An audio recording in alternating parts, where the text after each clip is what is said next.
En cette semaine de manifestations et de grèves partout en France, on parle donc d'une réforme des retraites portée par le gouvernement. Mais alors, cette réforme est-elle indispensable? Y a-t-il des solutions alternatives? C'est ce que je vous propose de voir aujourd'hui. Salut, c'est Hugo, j'espère que vous allez bien. On est parti ensemble pour une nouvelle plongée dans l'actualité en une dizaine de minutes. Alors, je vous la fais courte, mais l'un des arguments portés par le gouvernement pour justifier la réforme des retraites, c'est la question du financement de ces retraites. Aujourd'hui, en fait, il y a beaucoup de retraités parce qu'on a un pays où il y a pas mal de personnes âgées, mais il n'y a pas assez de salariés qui travaillent et donc qui cotisent pour payer ces mêmes retraites, puisque c'est donc ceux qui sont dans la vie active et qui travaillent qui cotisent pour les retraites. Résultat, dans la situation actuelle, eh bien, le système de retraite français va être dans le négatif dans les années à venir, selon les projections du Conseil d'orientation des retraites, et ce, malgré 2 années, 2021 et 2022, qui ont été dans le vert. On devrait se trouver aux alentours de 2030 avec un déficit chiffré autour de 13 milliards d'euros par an, selon toujours le Conseil d'orientation des retraites, un chiffre qui est cependant contesté. Alors, dans ce contexte-là de déficit, pour le gouvernement français, eh bien, travailler plus longtemps en repoussant donc l'âge de départ à la retraite, ce serait indispensable pour garantir le fonctionnement de ce système de retraite dans le futur et donc éviter une explosion de la dette. Ça permet donc en théorie d'avoir plus de gens qui travaillent puisqu'on partira à la retraite plus tard, et de l'autre côté, eh bien, moins de gens à la retraite et donc moins de cotisations nécessaires en quelque sorte. Cette question financière, c'est vraiment l'argument numéro 1 avancé aujourd'hui par le gouvernement pour justifier sa réforme. Ça, c'est donc l'un des arguments majeurs du côté du gouvernement pour défendre la réforme, mais du côté des opposants, eh bien, beaucoup affirment qu'il y a d'autres solutions, des solutions mises en avant par eux comme étant moins brutales et moins injustes.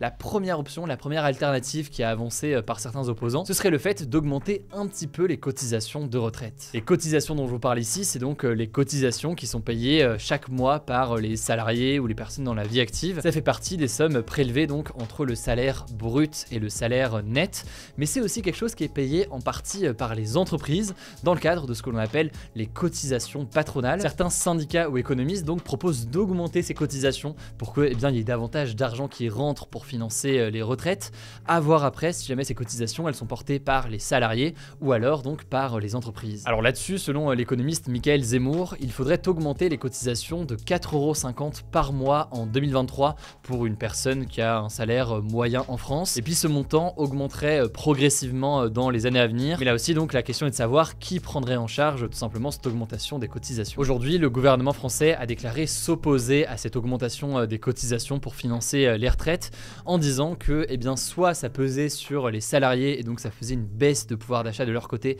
avec plus de cotisations sur le moment, soit, eh bien, ces cotisations étaient payées par les entreprises, et dans ce cas, eh bien, ils estiment que ce serait potentiellement quelque chose de trop difficile pour les entreprises et ça les inciterait pas à embaucher davantage. Alors, deuxième solution alternative pour financer les retraites, certains estiment qu'il faudrait faire contribuer les retraités actuels, par exemple en supprimant le fait que les pensions de retraite suivent la hausse des prix, ou alors en augmentant tout simplement les impôts des personnes retraitées. L'un des arguments de ceux qui sont favorables à cette solution pour financer les retraites, c'est qu'aujourd'hui, en fait, le niveau de vie des retraités est parfois supérieur à celui des actifs, donc des personnes qui travaillent. Et ça, en l'occurrence, c'est vrai si on tient en compte du fait que les retraités sont souvent propriétaires de leur logement, ce qui leur permet donc d'économiser le versement de leur loyer, un versement de loyer que pas mal d'actifs, donc des personnes qui travaillent, doivent supporter chaque mois. Et en fait, selon une étude du think tank Terra Nova, la France est l'un des seuls pays européens où les retraités ont actuellement un meilleur niveau de vie que la moyenne de la population.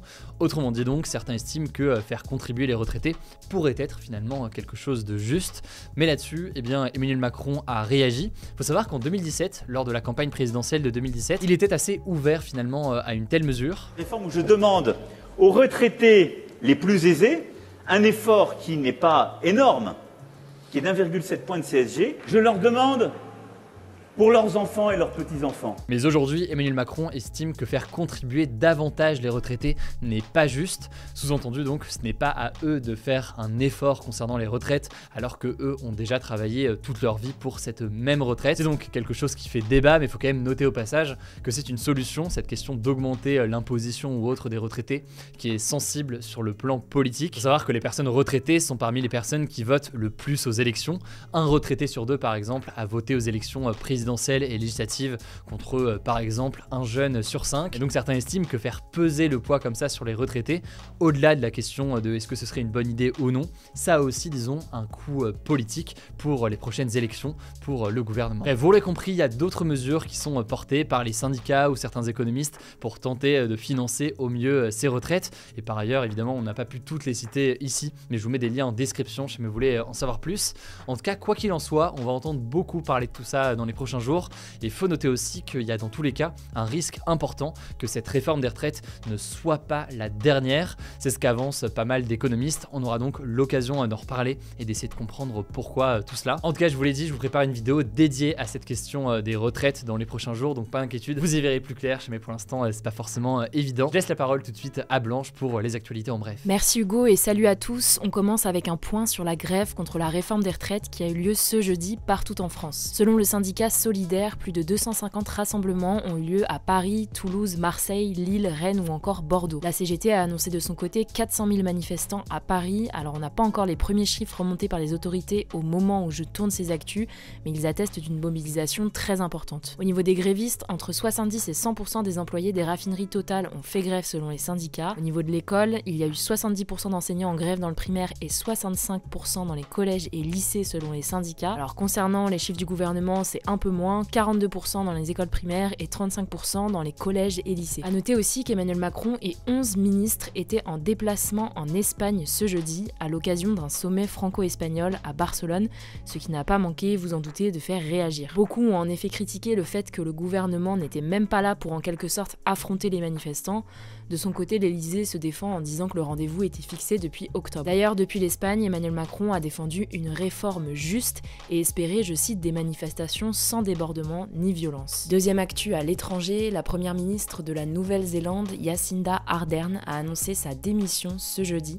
Ça a été une grosse surprise pour le pays puisqu'elle devait occuper ce poste au moins jusqu'en octobre. Jacinda Ardern, elle a beaucoup marqué la Nouvelle-Zélande, elle a notamment réussi à gérer pas mal de grosses crises comme l'attentat de Christchurch en 2019 ou encore le Covid. Elle était aussi assez populaire pour ses grosses actions politiques comme la mise en place des restrictions sur les armes à feu. Et donc pourquoi elle démissionne? Eh bien elle expliquait qu'elle n'avait tout simplement plus assez d'énergie pour continuer à occuper ce poste et qu'elle considérait donc qu'elle n'est plus la bonne personne pour diriger le pays. Troisième actu, le Parlement européen a demandé ce mercredi que les gardiens de la révolution, donc le bras armé du régime iranien, soient catégorisés comme organisation terroriste. Bon, on en parle depuis des mois, l'Iran est secoué par des manifestations contre le pouvoir depuis la mort en septembre de Mahsa Amini, une jeune femme de 22 ans, 3 jours après son arrestation par la police car elle portait mal son voile. Et ces manifestations sont réprimées très violemment par le pouvoir, il y a notamment déjà eu plusieurs exécutions de manifestants, une répression qui est donc gérée par les gardiens de la révolution. Concrètement, entrer sur la liste des organisations terroristes de l'Union européenne, ça conduirait à la mise en place de sanctions, notamment des sanctions économiques. Alors les autorités iraniennes ont jugé la demande du Parlement européen inappropriée, ayant expliqué que cette décision aurait des conséquences négatives. Quatrième actu, l'Allemagne a annoncé ce jeudi qu'elle n'était plus dépendante de l'énergie russe. En fait, avant la guerre en Ukraine, l'Allemagne importait environ la moitié de son gaz et plus d'un tiers de son pétrole de Russie. Ça l'a mise en grosse difficulté quand la guerre a démarré puisque la Russie a complètement coupé l'approvisionnement en gaz du pays au mois d'août pour se venger des sanctions de l'Union européenne. Mais selon les autorités allemandes, le pays a réussi depuis à diversifier ses infrastructures énergétiques et ne dépend maintenant plus de la Russie pour ses importations, mais d'autres marchés mondiaux. Cinquième actu, l'ancien président américain Donald Trump a demandé à Mark Zuckerberg, le patron de Meta, de pouvoir retourner sur Facebook, appelant, je cite, à promouvoir un véritable dialogue et non réduire un candidat à la présidentielle au silence, estimant que cette suspension a radicalement dénaturé et restreint le débat public. En fait, Donald Trump avait été suspendu du réseau social après l'attaque de ses partisans contre le Capitole à Washington DC le 6 janvier 2021. Facebook avait estimé que Donald Trump ne pourrait revenir que lorsque, je cite, les risques pour la sécurité du public auraient disparu. Bref, Meta, qui est donc la maison mère de Facebook, Instagram ou encore WhatsApp, a décidé qu'elle rendrait une décision dans les prochaines semaines. De son côté, Trump a déjà été réadmis sur Twitter en novembre dernier, on vous tiendra au courant. Dernière actu assez insolite, en Colombie, un naufragé dominicain a survécu 24 jours grâce à une bouteille de ketchup. Oui, en gros, en décembre, cet homme de 47 ans était en train de réparer un bateau, sauf qu'il a été emporté au large par le courant. Et comme il ne connaissait rien à la navigation, il n'a pas réussi à revenir sur l'île et n'a pu contacter personne car il n'avait pas de réseau. Il est donc resté plus de 24 jours sur le bateau à la dérive et pour survivre, il s'est nourri avec les seuls aliments qu'il y avait sur le bateau, à savoir du ketchup, de l'ail et des cubes de bouillon. Bon, il a été sauvé au bout de 3 semaines, heureusement. En tout cas, ça rappelle l'histoire du pêcheur brésilien qui avait survécu 11 jours en mer en septembre dernier grâce à un congélateur. Merci Blanche pour ces actualités en bref. Le débat hier, c'était le suivant. Soutenez-vous la grève contre la réforme des retraites? Et c'est un oui assez majoritaire, même très clairement majoritaire, qui ressort du débat aujourd'hui. Quant au débat du jour, eh bien c'est le suivant. Donald Trump doit-il être réintégré à Facebook? Et ça se passe directement dans l'onglet communauté de cette chaîne YouTube. Écoutez, voilà donc pour les actualités aujourd'hui, forcément très chargées. Pensez à vous abonner, mais c'est pas encore le cas, pour ne pas louper les vidéos suivantes. Prenez soin de vous, prenez soin de nos proches, et puis je vous dis à demain pour une nouvelle vidéo.